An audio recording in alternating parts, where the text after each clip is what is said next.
रात के 9 बजे पति ऑफिस से घर आया। पत्नी ने आते ही उससे लड़ना शुरू कर दिया क्योंकि वह उसे पसंद नहीं करती थी।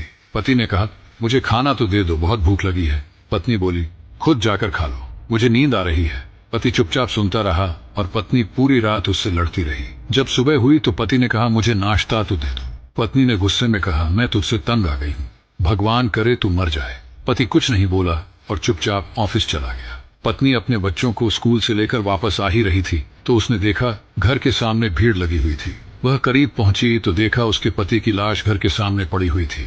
उसके ऊपर कयामत सी आ गई। मन में सन्नाटा सा छा गया। लोग आपस में बातें कर रहे थे कि कार से उसका एक्सीडेंट हुआ है। पत्नी जोर से चीखने लगी और चिल्लाने लगी कि मनोज उठ जाओ, मैं अब तुमसे कभी नहीं लड़ूंगी, तुम्हें कुछ नहीं कहूंगी, मुझे कुछ नहीं चाहिए। उठो मनोज, तुम्हें भूख लगी थी ना, चलो मैं खाना देती हूँ, मुझे छोड़कर ना जाओ, उठ जाओ। लेकिन मनोज कैसे उठता, इसे तो उसकी बददुआ ने मार दिया था। मनोज के जाने के बाद पत्नी को दुनिया के रंग नजर आने लगे, रिश्ते बदलते दिखने लगे, उसके अपने उससे मुंह मोड़ने लगे, दुनिया के लोग उसे गंदी नजरों से देखने लगे। फिर कुछ दिनों में उसे उसका घर भी छीन लिया गया। जो हिस्सा उसका बनता था ससुराल वालों ने उसे दे दिया। पति के मरने के बाद उसे एहसास हुआ कि पति जैसा भी हो, चाहे पसंद का हो या नापसंद का, लेकिन औरत के सर का ताज होता है।